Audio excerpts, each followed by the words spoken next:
اس تقریر سے خطاب کریں گے۔ Thank you.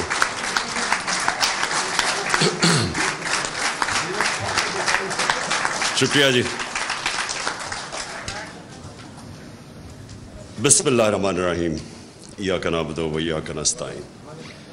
میں آج اپنی نیشنل کونسل ممبرز سب کو ادھر ویلکم کرتا ہوں، اور جو ہمارا اصل آج یہاں آنے کا مقصد وہ یہ کہ اپنی جو کانسٹیٹیوشن ہے اس کو اپڈیٹ کریں۔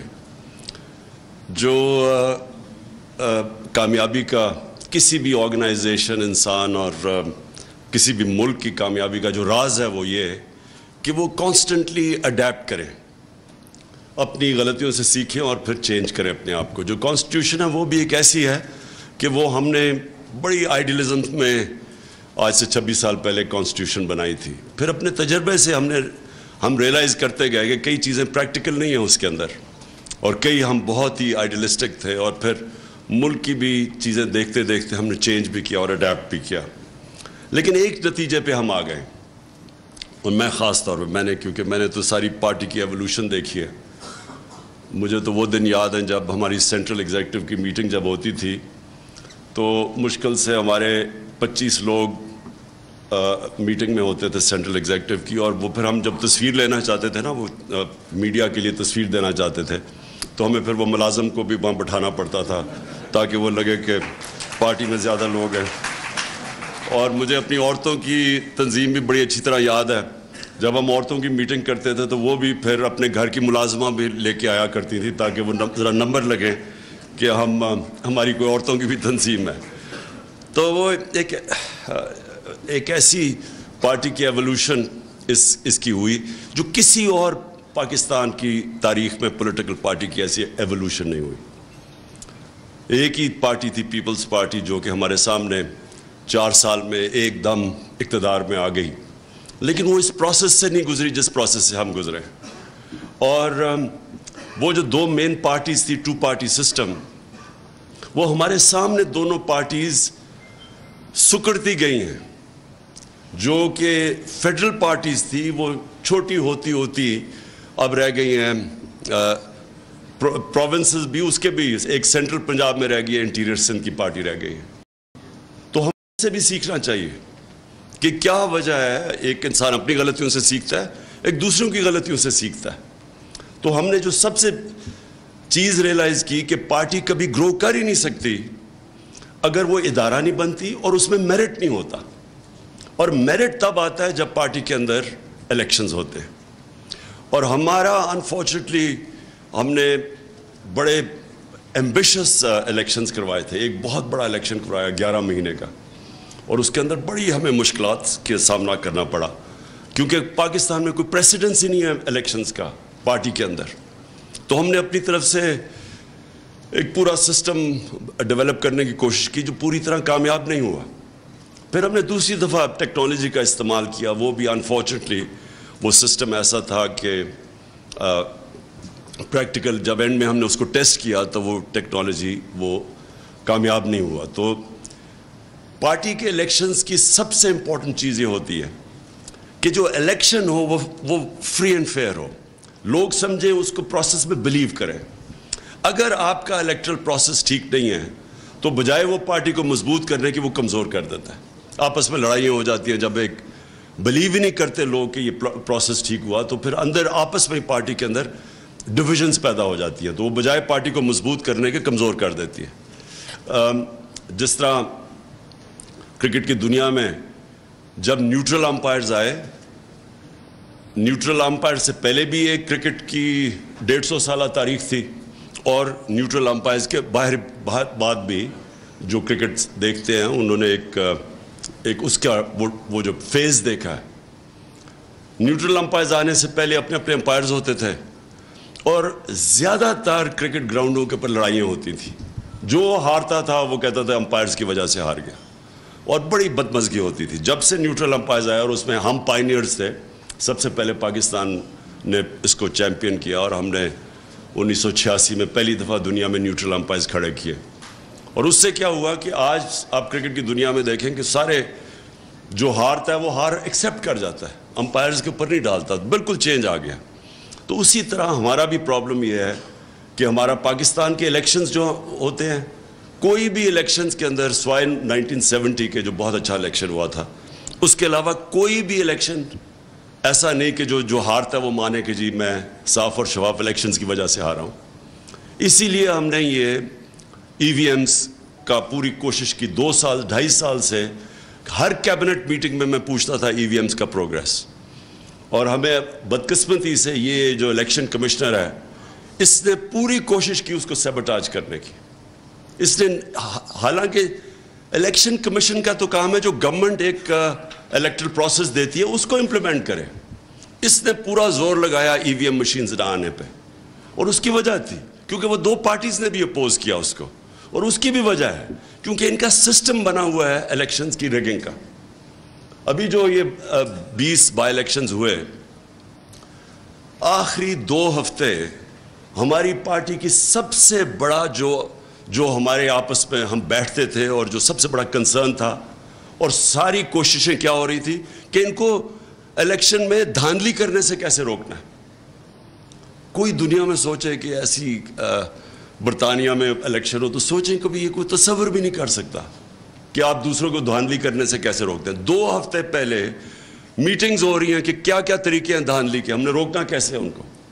اور پٹن کی رپورٹ تھی, یہ جو این جی او ہے الیکشنز کے اوپر, فری اینڈ فیئر الیکشنز پہ, اس کی رپورٹ ہے این جی او کی کہ 163 طریقے ہیں دھاندلی کے, اور ایک دفعہ ای وی ایم مشینز آ جائے تو 130 ختم ہو جاتے ہیں, یعنی 130 طریقے دھاندلی کے ایلیمنیٹ ہو جاتے ہیں. تو اسی لیے یہ جو سسٹم پورا جو پرانا سٹیٹس کو, کرپٹ سسٹم کو بچانا چاہتے ہیں, انہوں نے اسی لیے پورا سیبوٹاج کیا کہ پاکستان میں ای وی ایم مشینز نہ ہیں, جبکہ ہندوستان میں بھی ہیں, ایران میں بھی, دونوں ہمسائے ملکوں کے اندر ای وی ایم مشینز ہیں. پارٹی کے اندر بھی انشاءاللہ جو میرا ویژن ہے پارٹی کا وہ یہ کہ اصل میں میریٹوکریسی تب آئے گی. اور ابھی جو باتیں بھی کی اکنالجمنٹ کی خواتین کے ونگ کی بھی, اور یہ علی نے بھی ابھی جو باتیں کی کہ کیسے ورکرز کو اکنالج کرتے ہیں, کہ پاسبل نہیں ہے کہ ایک پارٹی چیئرمین سارے اتنی بڑی پارٹی جو ماشاءاللہ بن گئی ہے کہ سب کو اکنالج کرے. لیکن اس کی اصل جب میریٹوکریسی آپ کے سسٹم میں آ جاتی ہے تو آپ کا سسٹم اس کو اکنالج کرتا ہے, اور وہ کرتا ہے ووٹ کے, آپ کے جو ہر طبقے کے اوپر جب وہ ووٹ دیکھتے ہیں کوئی کام کر رہے ہیں وہ آٹومیٹکلی اوپر آ جاتا ہے. اور ہماری جدھر میں سمجھتا ہوں کہ پارٹی صحیح معنی میں چلی وہ ہماری انصاف اسٹوڈنٹ فیڈریشن پختونخوا کے اندر تھی. انہوں نے ہم اندر الیکشنز کروائے, اور الیکشن سے کانسٹنٹلی نئی لیڈرشپ آتی رہی. تو جو آج بھی ان کے ہمارے جو لیڈرز نکلے ہیں مراد سعید کے بعد, وہ سارے آئی ایس ایف سے اوپر ڈیولپ ہو کے آئے ہیں. اور وہ کیونکہ وہاں الیکشن کا سسٹم تھا آئی ایس ایف کا, ان کے اوپر میرٹ آتی گئی.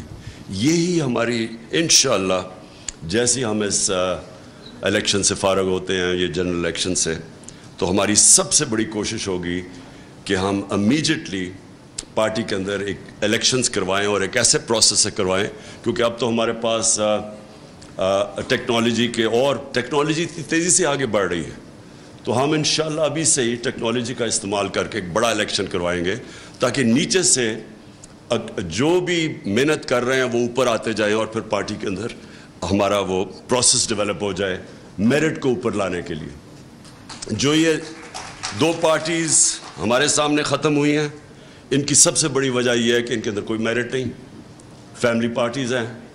آپ ان پارٹیز کو دیکھیں, آج سے 20-25 سال پہلے وہ ان سے بہتر چل رہی تھی, بجائے وہ گرو کرنے کے وہ سکڑتی گئی ہیں. اور صرف اس لیے کہ وہاں جب اوپر سے بلاک کر دیں میرٹ کو اوپر آنے سے, کوئی پارٹی بھی, کوئی سسٹم بھی, کوئی دنیا میں ادارہ جس کے اندر آپ میریٹوکریسی ختم کرتے ہیں وہ نہیں کامیاب ہوتا. میرا جو سیکنڈ پوائنٹ ہے وہ یہ کہ ہم نے پارٹی کی آئیڈیالوجی, جس طرح ہمارا یہ تنظیمیں بنتی ہیں, اور جو ہماری اب جو ہم پلان کر رہے ہیں, ہم نے جو یہ چینجز بھی لے کے آئے ہیں. یہ بالکل ٹھیک کہا آپ نے شاہ صاحب کہ لنک نہیں ہے ہمارا, جو ونگز ہیں وہ پیرلل فنکشن شروع ہو گئے کرنا, اور ان کا لنک نہیں ہے جو ڈسٹرکٹ جو ایک بیس ہے پالیٹکس کا, جو بیس ہے پاکستان میں الیکشن پروسیس کا, وہ ہے ڈسٹرکٹ. تو ڈسٹرکٹ کے اندر جو تنظیمیں ہیں وہ پیرل چلنی شروع ہو گئی. عورتوں کا کوئی پتہ نہیں ڈسٹرکٹ کو کہ عورتوں کی تنظیموں میں کیا ہو رہا ہے. کئی ڈسٹرکٹس میں ہوتا بھی ہے, آٹومیٹکلی کوئی خود ہی آپس میں کوارڈینیشن کر لیتے ہیں, لیکن پلاننگ سے نہ ہمارا یوتھ کا کوارڈینیشن ہے زیادہ تر ڈسٹرکٹس میں, نہ وہ ڈسٹرکٹ کہ جو پریزیڈنٹ بنتا ہے اسے پتہ ہے یوتھ میں کیا ہو رہا ہے, نہ اسے پتہ کہ عورتوں کی تنظیمیں. یہ وائٹل ہیں دونوں تنظیمیں, اور بھی وکیلوں کی تنظیم. اب ہم نے ریئلائز کیا کہ وکیل وائٹل ہے ہماری پارٹی کے لیے, اور جو پارٹی کی ایولیوشن ہوئی 26 سال میں, جب ہمیں 2018 میں فیڈرل گورنمنٹ میں ہم پاور میں آئے تو بالکل ہی ڈسکنیکٹ ہو گیا پارٹی کی تنظیم کا اور گورنمنٹ کا, کیونکہ ہم پہلی دفعہ گورنمنٹ میں آئے تھے تو ہم سارے گورنمنٹ کے اوپر کانسنٹریشن ہماری ہو گئی, تو پارٹی تنظیم کے اوپر ہمارے پاس ٹائم ہی نہیں تھا. تو بالکل ایک فاصلہ بڑھ گیا, اور اس میں خاص طور پہ جو نقصان ہوا وہ ILF کو ہوا, جو ہماری لائرز فورم تھا ان کا ڈسکنیکٹ ہو گیا ہماری لا منسٹری سے, وہ علیحدہ ہو گیا. اس سے بڑا نقصان ہوا ہمیں, ہماری تنظیموں کو نقصان ہوا, اور جو ہمیں ضرورت تھی وکلا کی اس کو نقصان ہوا. سو آج ہمارا مین یہ ہے کہ ہم نے اب اس سب کو کوآرڈینیٹ کرنا ہے, اس ایفرٹ کو, اور ہم نے یہ جو ایک طرح مثلا عورتوں کی, یوتھ کی, ISF کی, ان کی گروتھ بھی نہ روکیں, کیونکہ ایک ورٹیکل ان کا اوپر تک ہونا چاہیے سسٹم, وہ اکنالج کرے کہ کون سی عورتیں پرفارم کر رہی ہیں, لیکن ساتھ ساتھ ان کی کوآرڈینیشن بھی ڈسٹرکٹ لیول پہ ہو. تو یہ ہم نے اب آج فیصلہ کیا کہ یہ دونوں چیزیں ساتھ ساتھ چلیں. اچھا, جو نظریہ ہے پارٹی کا یہ بڑا امپورٹنٹ ہے. میں نے ریئلائز کیا یہ 4 مہینوں میں, یہ 3.5 مہینہ میں, کہ ہماری اپنے پارٹی کے لوگ, ہمارے عہدیدار, میں نے ریئلائز کیا ان کو بھی پوری طرح ہمارے جو میں نظریہ لے کے 26 سال پہلے نکلا تھا, میں نے ریئلائز کیا ان کو بھی نہیں سمجھ اس کی. ہم کنفیوز کر جاتے ہیں کہ ہمارا پولیٹکس میں آنے کا مقصد کیا ہے, اسے کنفیوز کر دیتے ہیں جو کہ پاکستان میں پاور پولیٹکس ہے. پلیز یہ ریئلائز کریں, 2 مختلف چیزیں ہیں. پاکستان اگر آج مشکل میں پڑا ہوا ہے تو اس کی بہت بڑی وجہ ہماری پاور پولیٹکس ہے. پاور پولیٹکس کا مطلب کہ کوئی نظریہ نہیں ہے اس میں, وہ صرف ہوتا ہے پاور میں آنے کے لیے کیا کرو. یہ 2 پارٹیز آپ کے سامنے ایک گولڈن مثال ہے, ایگزامپل ہے کہ کیسے ان کے اندر ٹوٹل اپرچونزم ہے, پاور کے لیے کوئی نظریہ نہیں ہے ان کا. یہی 2 پارٹیز کب سے 88 سے ایک دوسرے کو برا بھلا کہہ رہی ہیں, اور برا بھلا یہ نہیں کہہ رہی کہ نظریاتی ان کے کوئی اختلافات ہیں, ان کا صرف ایک ہی ہے کہ وہ ایک کہتی تھی وہ چور ہے, دوسرا کہتے تھے دوسرا چور ہے. یہ بڑے سیریس ایلیگیشنز ہیں, کرپشن کے کیسز انہوں نے ایک دوسرے کے اوپر بنائے تھے.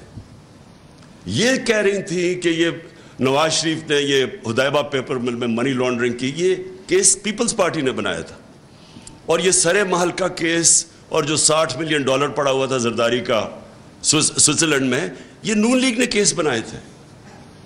تو یعنی 2 پارٹیز ایک دوسرے کو یہ نہیں کہہ رہی کہ ہمارا نظریاتی اختلاف ہے, یہ دونوں ایک دوسرے کو کہہ رہی تھی کہ انہوں نے پاکستان کی عوام کا پیسہ چوری کیا ہے. یہ سیریس ایلیگیشن ہے. اور ہوا کیا کہ جیسے ہی یہ واپس آئے 2008 میں, چارٹر آف ڈیموکریسی کے نام پہ دونوں نے فیصلہ کیا کہ ہماری 2 دفعہ گورنمنٹس گئی ہیں کرپشن کے اوپر, تو ہم پاگل ہیں کہ ایک دوسرے کو ہم نقصان پہنچا رہے ہیں. دونوں نے مل گئے, 10 سال انہوں نے مل کے ملک کو لوٹا, اور کوئی ان کی آئیڈیالوجی نہیں تھی, صرف پیسہ پرزرو کرنا تھا, پیسہ بناؤ اور پرزرو کرو. اور یہ آج آپ کے سامنے اور ہی کلیئر آ گیا کہ وہ جو ایک دوسرے کے خلاف تھے سب اکٹھے ہو گئے ہمارے خلاف. تحریک انصاف کے خلاف سب اکٹھے ہیں. کوئی نظریات نہیں ہے اس میں, صرف انٹرسٹ ہے. اور انہوں نے جو ملک کے ساتھ کیا کہ انہوں نے ایک گورنمنٹ کو ڈی سٹیبلائز کیا, اس لیے نہیں کہ وہ گورنمنٹ کرپشن کر رہی تھی, اس لیے نہیں کہ وہ ملک کی معیشت کو صحیح راستے پہ نہیں لے کے جا رہی تھی. مہنگائی کا انہوں نے استعمال کیا کہ جی مہنگائی کی وجہ سے ہم گورنمنٹ کرانا چاہتے ہیں, عوام بڑی مشکل میں. اور جو اللہ, کیونکہ اللہ الحق ہے, سچ کا خدا ہے, اس نے ساری قوم کے سامنے یہ اپرچونزم کی سیاست ایکسپوز کر کے رکھ دی. یہ جو 4 مہینے میں 3.5 مہینے میں انہوں نے کیا ہے, یہ اب واضح ہے کہ نہ ان کا انٹرسٹ تھا اکانومی, نہ ان کا انٹرسٹ تھا مہنگائی, صرف ایک انٹرسٹ تھا NRO لینا. کوئی تیاری نہیں تھی ان کی.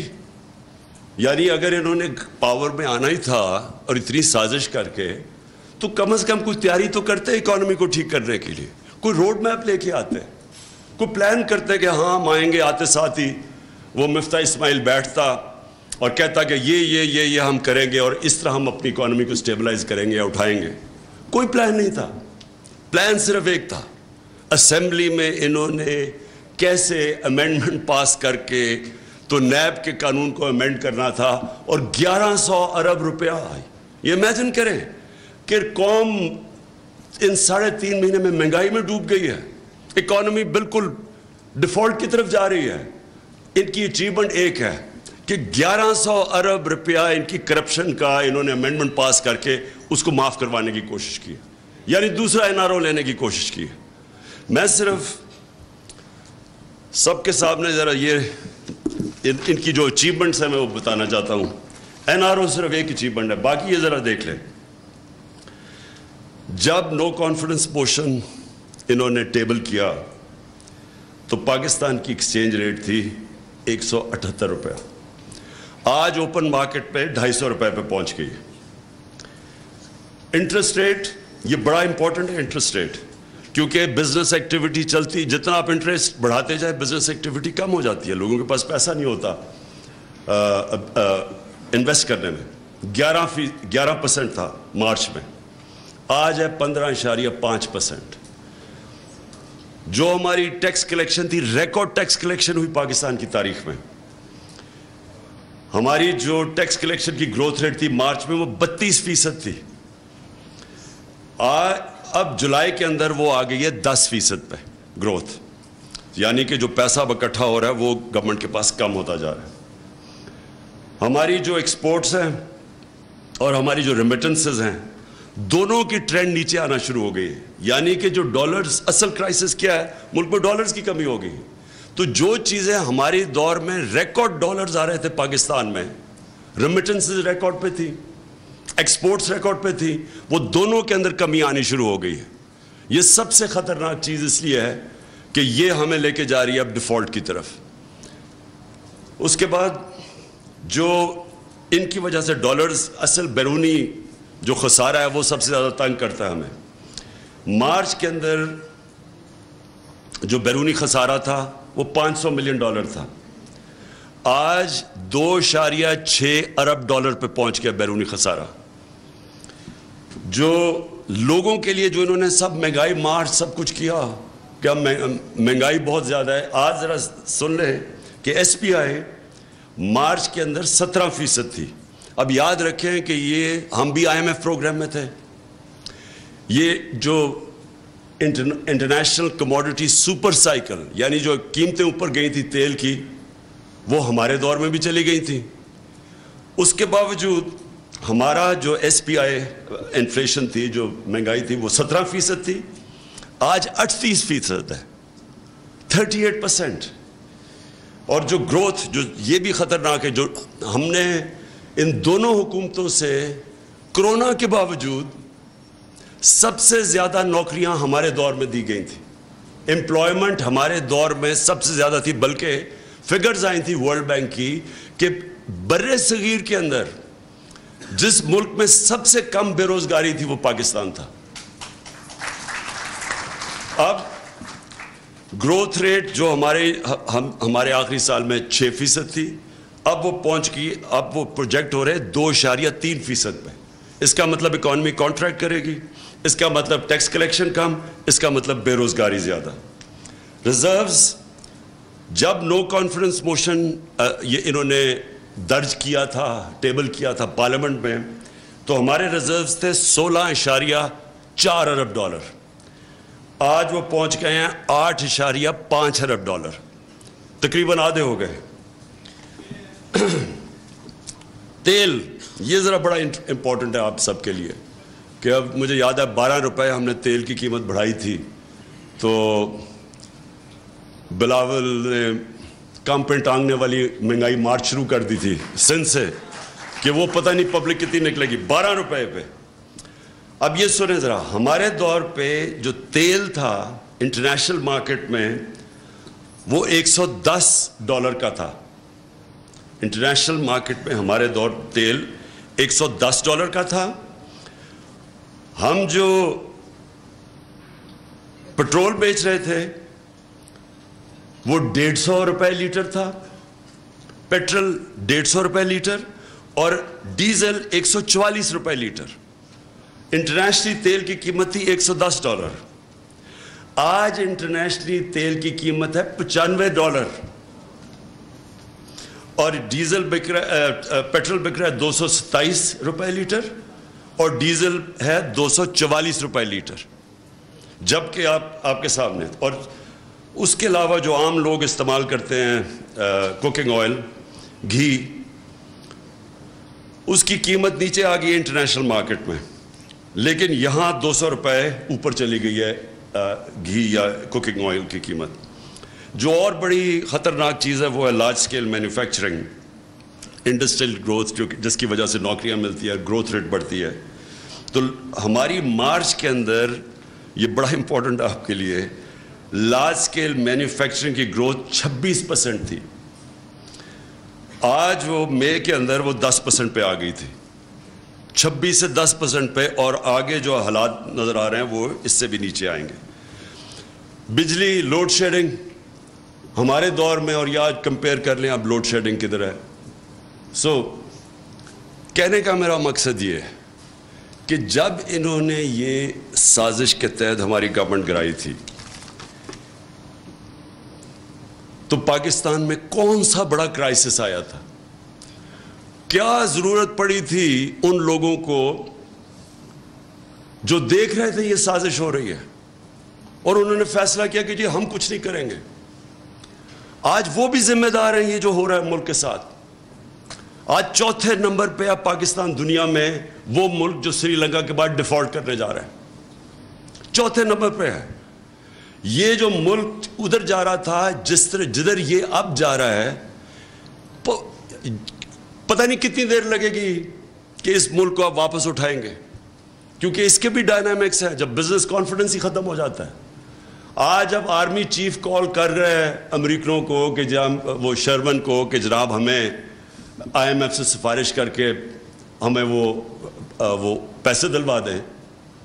آپ سوچیں کہ ملک کا کیا حال ہے. یعنی یہ اگر گورنمنٹ کے اندر یہ حالات ہیں کہ گورنمنٹ کی کریڈیبلٹی اتنی نیچے چلی گئی ہے کہ ان کو آرمی چیف کو کہنا پڑ رہا ہے کہ جی ان کو ٹیلی فون کریں. اور گورنمنٹ کا سوچیں کہ نہ ان کی باہر کریڈیبلٹی رہ گئی ہے. وہ آپ نے شہباز شریف کی وہ ویڈیو دیکھ ہی لی ہوگی, وہ میں نے ویسے کافی دفعہ ویڈیو چلوائی تھی کہ ہم مجبور ہیں, میں بھیک مانگنے نہیں آیا. وہ آپ نے تو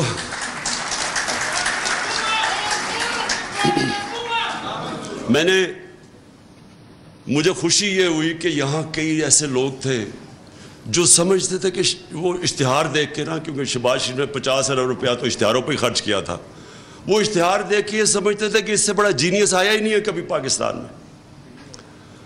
وہ یہاں ایسے لوگ تھے. اب وہ میں سوچتا ہوں کہ جو حالات کیے ہیں, اللہ وہ سچ والا خدا, اس نے زیادہ دیر نہیں اس کی اصلیت بتا دی پبلک کو کہ اصل میں اصلیت کیا ہے.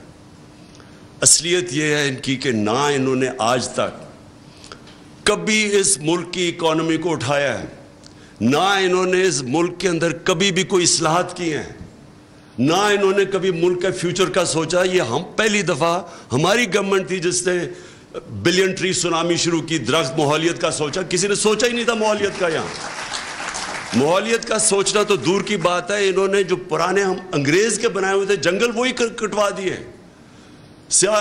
وہ جو چھانگا مانگا جنگل ہمیں اپنی بچپن میں یاد ہے. وہ چیچا وطنی, یہ ادھر جنگل تھا ہمارا کندیا میں, میاں والی میں, یہ سارے جنگل ختم ہو گئے ان کے دور میں. کوئی کسی نے نہ پلاننگ کی کہ آگے ہمارے آنے والی جنریشنز کے لیے کیا ہے. 50 سال میں کوئی ڈیمز ہی نہیں بنی. یہ پہلی دفعہ ہماری گورنمنٹ نے آگے سوچا فیوچر جنریشنز کا, کیونکہ انہوں نے کبھی بھی آگے نہیں سوچا. یہ جو آج بجلی کا کرائسس آیا ہوا ہے, انہوں نے یہی نہیں سوچا کہ ہم اپنے جو بجلی بنائیں وہ اپنی لوکل ریسورس پانی پہ بنائیں جدھر ہماری ایڈوانٹیج ہے. انہوں نے بجلی وہ کمیشنز کے اوپر باہر سے امپورٹڈ فیول کے اوپر بنا دی. اب پیسہ ہی نہیں ہے. امپورٹڈ فیولز یعنی کوئلہ, LNG, جو تیل ہے, ہمارے پاس پیسہ ہی نہیں ہے, فورن ایکسچینج ہی نہیں ہے کہ وہ امپورٹ کرے. تو بجلی گھر بنے ہوئے ہیں, ان کے پیسہ بھی ہم دے رہے ہیں, کیپیسٹی پیمنٹس. بجلی بنائیں یا نہ بنائیں ہم ان کو پیسے دے رہے ہیں, لیکن ہمارے پاس پیسہ ہی نہیں ان کو چلانے کے لیے. لہٰذا لوڈ شیڈنگ کی سارے ریکارڈ ٹوٹ گئے. یہ وہ لوگ ہیں, یہ دونوں پارٹیز. آپ 90s میں دیکھیں, ڈاکٹر عشرت حسین نے کتاب لکھی ہوئی ہے. اس کتاب میں انہوں نے بتایا ہے کہ کیسے ہندوستان پھر بنگلہ دیش 90s کے بعد ہمارے سے دونوں ملک آگے نکل گئے. اور وہ کیوں نکلے؟ وہ اس لیے نکلے کہ وہاں پھر ان کی گورنمنٹ ٹھیک ہو گئی اور ہمارے یہ دو فیملیز آگے ملک کو لوٹنے کے لیے. ان کی دولت کا ان کو خود بھی نہیں پتا کتنا ہے. انہوں نے جتنا پیسہ بنایا, میں گارنٹی کرتا ہوں ان کو پتہ ہی نہیں ان کے باہر کتنے بلینز آف ڈالرز پڑے ہوئے ہیں.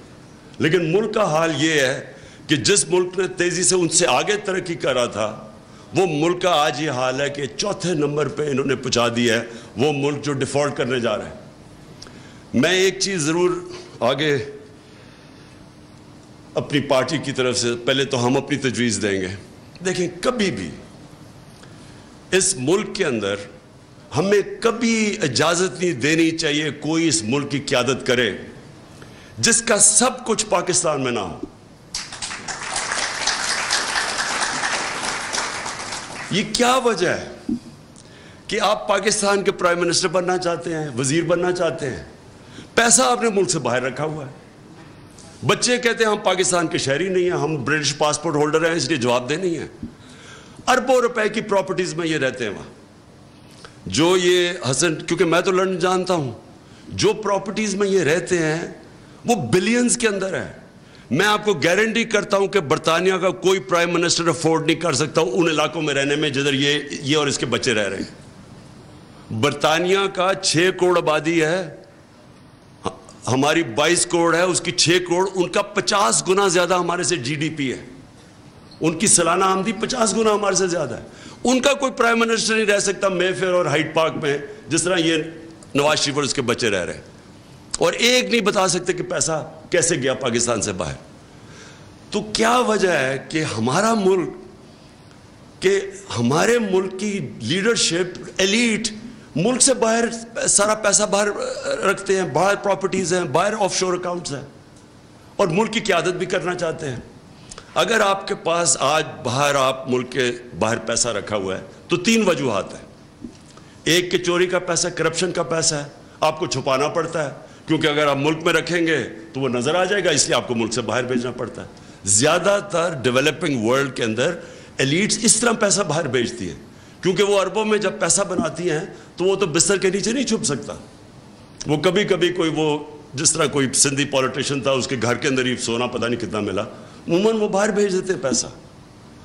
یا پھر آپ ٹیکس بچانا چاہتے ہیں اس لیے آپ پیسہ باہر بھیج دیتے ہیں, یہ بھی بڑے بزنسز بھیجتی ہیں. لیکن تیسرا ایک کیٹیگری ہے جو ایک سمجھتی ہے کہ پاکستان چلے گا ہی نہیں آگے, یعنی پاکستان کسی ٹائم پہ بینکرپٹ ہو سکتا ہے. جو لوگ قیادت میں آ کے بلیو ہی نہیں کرتے پاکستان میں, کیونکہ اس لیے وہ انشورنس پالیسی میں پیسہ باہر بھیج دیتے, تو ان کو کیا حق ہے اس ملک کی قیادت کرنے کا؟ اس ملک کی قیادت اس کو کرنی چاہیے ان لوگوں کو جن کا سب کچھ پاکستان میں ہو, سٹیک پاکستان میں ہو, جینا مرنا پاکستان میں ہو. اور یہ آپ سے نہیں ہے, یہ ہماری بڑی بدقسمتی ہے کہ ہم نے اپنی آنکھوں کے سامنے دیکھا کہ یہاں کی لیڈرشپ کھلے عام لنڈن کے اندر پراپرٹیز لینی شروع کر دی. اور یہ نہیں, وزیروں کی بھی پراپرٹیز ہیں باہر, پھر بزنسز بھی پراپرٹیز باہر لے جاتے ہیں, ہمارے بڑے بڑے ایکسپورٹرز وہ بھی پھر باہر پراپرٹیز لے جاتے ہیں. اور یہ آج سب سے بڑا کرائسس ہے, ڈالر کا کرائسس آیا ہوا ہے. تو دوسروں کو کہہ رہے ہیں کہ پاکستان میں پیسہ لے کے آؤ. سب سے بڑا ایسٹ پاکستان کا اوورسیز پاکستانی ہے, ان کو ہم کہہ رہے ہیں پاکستان پیسہ لے کے آؤ, اپنا پیسہ باہر لے کے جا رہے ہیں. اس وقت پاکستان کس کے اوپر چل رہا ہے؟ ہمارے بیرون ملک پاکستانی جو کہ دن 15 گھنٹے کام کر کے پیسہ پاکستان بھیجتے ہیں, ریمیٹنسز. ہمارا جو ورکر ہے وہ جا کے محنت کش جا کے پیسہ پاکستان بھیجتا ہے, اور یہاں ہمارے بیٹھے ہوئے ہیں یہ مگرمچھ جو یہاں سے پیسہ باہر بھیج دیتے ہیں. یہ جب تک ہم ملک کے اندر اس طرح کی قیادت کا راستہ نہیں بند کریں گے, جو بلیو کرتے ہیں اس ملک کے اندر, جو کہتے ہیں کہ اگر ملک نیچے جائے گا تو میں بھی ساتھ نیچے جاؤں گا, وہ پھر دن رات کام کرے گا اپنے ملک کے لیے. وہ لوگ جن کا سٹیک ہی نہیں ہے, آپ سوچیں 30% روپیہ ڈیویلیو ہوا ہے, 30% ہمارا روپیہ ڈیویلیو ہوا ہے. یہ 3 یا 4 ماہ میں ریکارڈ ٹوٹ گئے, اتنے تھوڑے ٹائم میں اتنا روپیہ گرا ہے. لیکن ان لوگوں کو, یہ میں دیکھ رہا تھا کہ ان کی تصویر آئی, سب ہنس رہے تھے. یہ جو بڑے بڑے ڈاکو, ان کی میٹنگ ہوتی ہے نا, ڈاکوؤں کی میٹنگ بھی ہوتی ہے, سارے دانت نکال رہے تھے. ان کو اگر 30% پیسہ ملک کا, یعنی ہم سب کا 30% ویلیو نیچے گر رہی ہے ہمارے پیسے کی, تو ان کو تو فائدہ ہو گیا, ان کو تو 30% پیسے اوپر چلے گئے. ان کے خوش تو اس لیے ہیں, ان کو کوئی فرق ہی نہیں پڑتا کہ اگر روپیہ اپنا ویلیو لوز کرے گا, اگر ڈالرز میں پیسے پڑے اور پراپرٹیز آپ کی باہر ہیں تو آپ کو تو فائدہ ہو رہا ہے. یہ بھی کانفلکٹ آف انٹرسٹ ہے. جب تک آپ بھی قوم کے ساتھ سفر نہیں کریں گے, اور ہمیشہ دنیا کی ایک تجویز ہے کہ leaders lead by example. Boris Johnson کو آپ سوچیں, باہری اکثریت سے وہ جیتا تھا. میں ان ڈیموکریسیز کی بات کر رہا ہوں, وہ کیوں چلتی ہیں, ملک خوشحال کیوں ہوتے ہیں. بورس جانسن آپ سوچیں کہ اس کو باہری اکثریت سے جیتا, اس نے ایک گیٹ ٹوگیدر کر دی اپنے باہر, اپنے آفس کے باہر گارڈن کے اندر. انہوں نے کہا جی کرونا کا دن تھے, سوشل ڈسٹینسنگ تھی, تو لوگوں کے لیے آپ نے یہ قانون بنایا تھا اور خود آپ یہ کر رہے ہیں. ایک آدمی کو پارٹی نے, اس کی پارٹی نے نکال دیا اس کو. سوچیں کہ اس سے کہا کہ اس نے he did not lead by example. لوگوں کو کچھ کہہ رہا تھا اور خود کچھ کر رہا ہے, یا لوگوں کو کہہ رہے ہیں پیسے پاکستان لے کے, چوری کر کے پیسہ باہر لے کے جا رہے ہیں. اور افسوس کی بات یہ ہے کہ ہمارے یہاں میڈیا میں لوگ بیٹھے ہوئے جو ان کی ڈیفینڈ کرتے ہیں. شرم کی بات ہے کہ ان لوگوں کو ڈیفینڈ کرتے ہیں, پتہ ہے کہ ان کا چوری کا پیسہ ہے, پتہ ہے کہ ملک میں ڈالر کرائسس ہے. اس وقت تو ہمیں سب کو, سارے پاکستانیوں کو کہنا چاہیے کہ آپ نے کوئی پاکستان سے باہر انویسٹمنٹ نہیں کرنی, پیسہ باہر نہیں لے کے جانا, پرائیویٹ پراپرٹیز اور یہ اور وہ. اس وقت تو سب کو ایمرجنسی ہمیں کر دینی چاہیے کہ ہم نے ڈالر پاکستان میں رکھنا ہے, اور اتنا پیسہ یہ ہم کر سکتے ہیں. لیکن یہ لوگ کیوں نہیں کر سکتے؟ کیونکہ سب کو پتہ ہے کہ ان کا پیسہ باہر پڑا ہوا. اس لیے انشاءاللہ ہماری پارٹی کی کانسٹیٹیوشن میں آئے گا کہ کوئی بھی پارٹی کی قیادت نہیں کر سکتا جس کا پیسہ, جس کا جینا مرنا, جس کی پراپرٹیز پاکستان کے اندر نہیں ہے.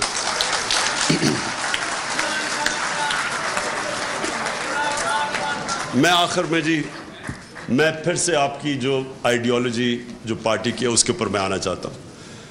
دیکھیں, 2 طرح کی جو علی نے بات کی, ہم نے اپنے کارکنوں کو نچلی سٹیج کے اوپر سمجھانا ہے. 2 قسم کی پالیٹکس ہے جو میں پھر سے آتا ہوں. ایک ہے پاور پالیٹکس. پاور پالیٹکس ہے پاور میں آ کے ذات کے لیے سب کچھ کرنا, اپنا ڈپٹی کمشنر, اپنا تھانے دار رکھوانا, یہ جو پرانی سوچ ہے یہ. اور دوسری ہے جدھر پالیٹکس عبادت بن جاتی ہے, جدھر آپ ایک بڑے مقصد کے لیے پالیٹکس کرتے ہیں, جدھر آپ اپنی ذات سے باہر نکلاتے ہیں. یہ جو ہے ہم نے اپنے کارکنوں کے اندر اپنے اور انشاءاللہ اپنے بچوں کے اندر یہ فیڈ کر دینی ہے. میں نے یہ فیصلہ کیا کہ ہم نے اپنی پارٹی کی آئیڈیالوجی کے اوپر پورا زور لگانا ہے. میں آپ یقین کریں کہ میں یہ دیکھ رہا تھا جس دن ہمیں انہوں نے میں یہ جب اپنے ادھر پرائم منسٹر ہاؤس سے اپنی ڈائری پکڑ کے جب میں گھر گیا تو میں نے اگلے دن میں اور بشرا بیگم اگلے دن آرام سے بیٹھے سوچ رہے تھے کہ چلیں بڑی دیر کے بعد ریسٹ ملا اب تو آرام سے ہم ریلیکس کریں گے, اور ہم شام کو رات کو بڑی دیر کے بعد فلمیں دیکھ رہے تھے, کوئی ٹی وی بھی دیکھ رہے تھے. تو ایک دم میں نے فون بھی نہیں میں دیکھ رہا تھا, اس لیے کہ جب میری تو زندگی گزری ہے نا اونچ نیچ میں, ہارتے ہیں تو آپ کیا ہوتا ہے, جیتتے ہیں آپ کیا ہوتا ہے, ہارتے ہیں آپ کے رشتہ دار بھی آپ سے منہ پھیر لیتے ہیں, جیتتے ہیں تو آپ کی ساری دنیا آپ کے پاس آ جاتی ہے. اور تو میں نے تو ساری زندگی یہ دیکھا ہے. تو میں نے سوچا کہ چلے آفس سے آ گئے ہیں تو آج بڑا کیا فائدہ فون دیکھنے کا, کیونکہ وہ سارے ہی خوش ہو رہے ہوں گے لوگ اندر سے جو ہمارے دشمن ہیں. تو ایسی میں نے فون دیکھا کوئی 11 بجے تک, میں اس فون کے اوپر دیکھ رہا ہوں کہ پبلک سڑکوں کے اوپر نکلی ہوئی ہے. اس کے بعد تھوڑی دیر کے بعد ٹی وی لگایا, ہم نے ٹی وی کے اندر دیکھا کہ پبلک, تو جو پبلک نکلی اس دن, میں آپ یقین کریں کہ ساری میری جو سٹرگل ہے سب سے زیادہ خوشی مجھے اس دن اس لیے ہوئی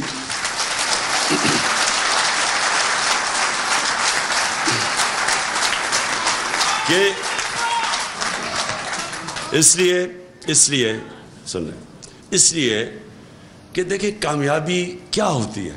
میرے لیے کامیابی کیا ہے؟ میرے لیے کامیابی پرائم منسٹر ہاؤس, میں یہ شاہ محمود کو کہتا ہوں کہ میں زندگی میں کبھی اتنی مشکل نہیں گزاری جو 3.5 سال میں نے گزاری تھی. یعنی اتنا مشکل تھا وہ, کیونکہ ہر روز کوئی نیا مسئلہ آ جاتا تھا اور کوئی چھٹیاں نہیں تھی. 5 دن گھر سے باہر رات کو کھانے بھی کھائے 3.5 سال میں, کئی چھٹیاں ہالیڈیز کچھ نہیں.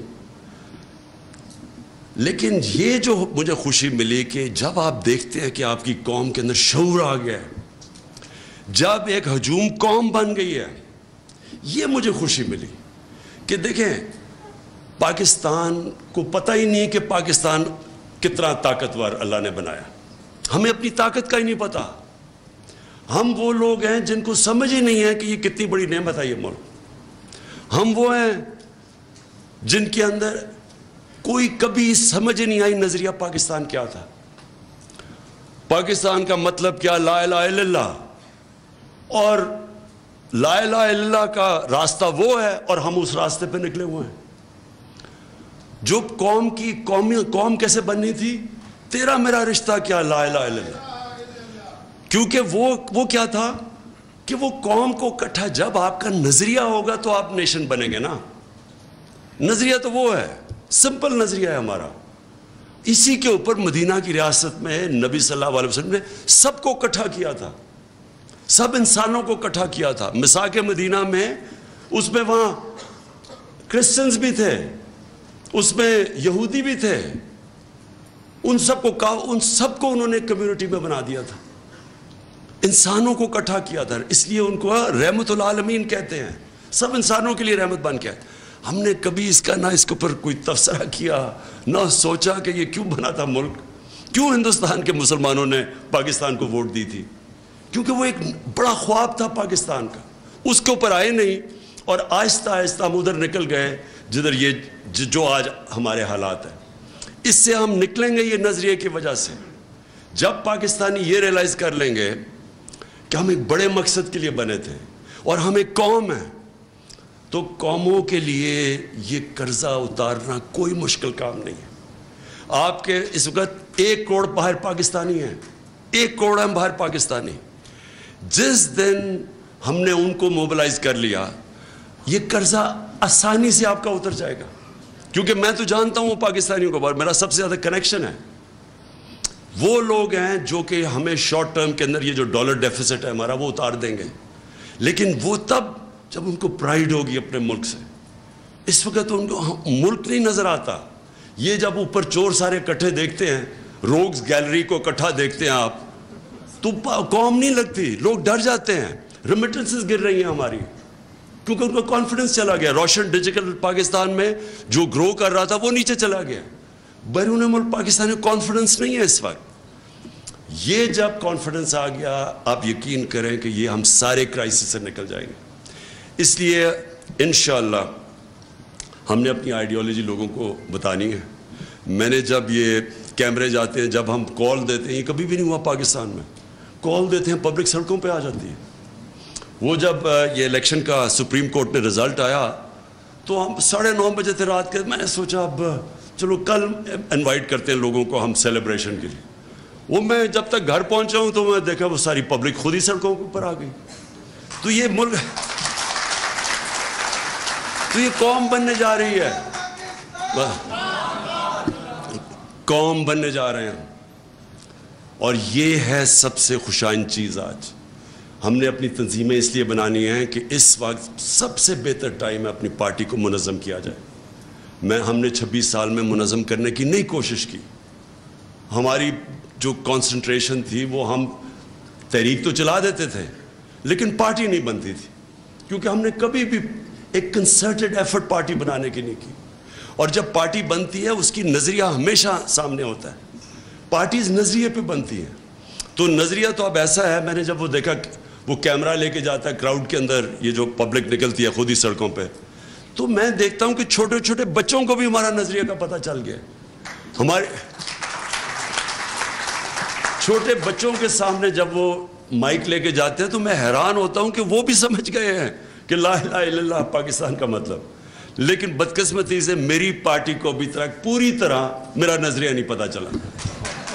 تو اس لیے میں نے یہ فیصلہ کیا کہ پارٹی کو منظم کریں ہم, اور انشاءاللہ پھر ان کی نظریاتی طور پہ اس کو مضبوط کریں, اور انشاءاللہ اس اگلی الیکشن کے اندر 2/3 اکثریت لیں انشاءاللہ. Chairman P T I Imran Khan Pakistan Tehreek Insaf کے یونین کونسل کے اجلاس سے خطاب کر رہے تھے. انہوں نے کہا کہ جن کا پیسہ باہر ہے ان کو اس ملک کی قیادت کرنے کا کوئی حق حاصل نہیں.